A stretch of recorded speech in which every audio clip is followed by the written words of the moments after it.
The rain hadn't stopped for 3 days. It hammered against the tall windows of Lincoln Elementary School with the kind of relentless fury that turned playgrounds into lakes and made crossing guards question their career choices. Inside room 204, 23 third graders sat in unusual silence, their eyes fixed on the empty desk at the front of the classroom where Ms. Elena Reyes should have been standing. The substitute teacher, a nervous woman in her 50s who smelled like mothballs and desperation, had already mixed up 3 students' names and couldn't figure out how to work the projector. She fumbled with papers that weren't organized the way Ms. Reyes kept them, and the children exchanged glances that spoke volumes about their disappointment.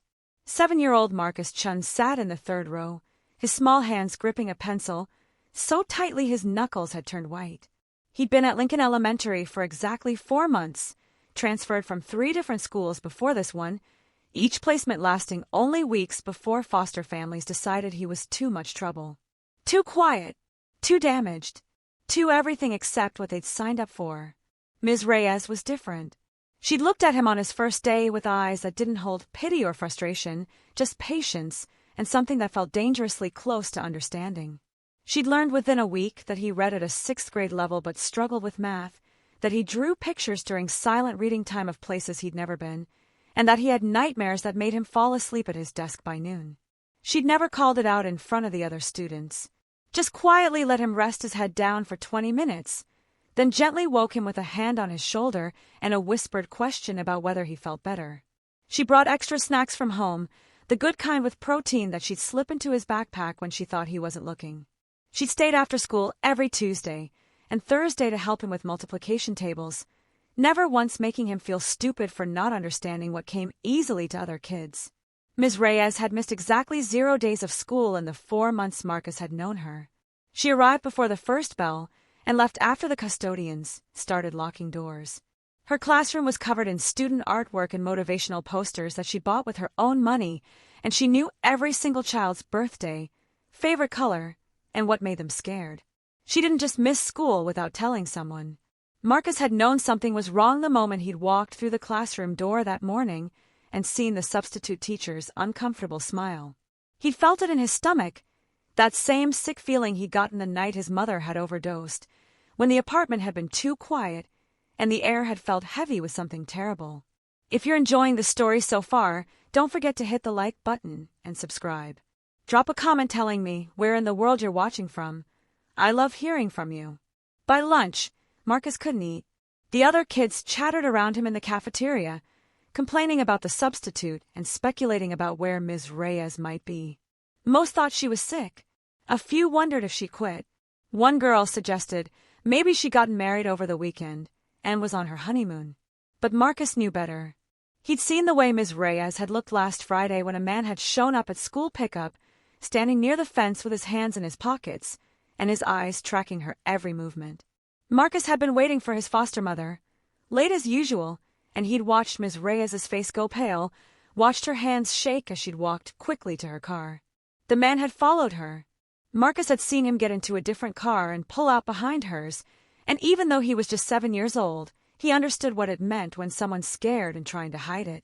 The afternoon dragged on with painful slowness. The substitute teacher couldn't maintain control of the class, and the noise level rose until the principal had to come in and deliver a lecture about respect and expectations. Marcus sat through it all in silence, his mind working through possibilities and plans. When the final bell rang, he didn't go to the after-school program where he was supposed to wait for his foster mother. Instead, he slipped out the side door near the gymnasium, the one the older kids used when they wanted to skip class, and started walking. The neighborhood around Lincoln Elementary was the kind where teachers bought extra locks for their cars and principals installed metal detectors at entrances, where corner stores had bulletproof glass and everyone knew which blocks to avoid after dark.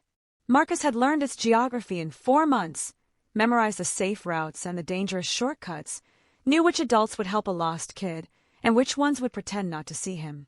He walked 6 blocks through rain that soaked through his thin jacket, past the bodega where Ms. Reyes sometimes bought coffee before school, past the bus stop where she waited on days her car wouldn't start, until he reached the tall iron gates that everyone in the neighborhood knew belonged to Dante Moretti.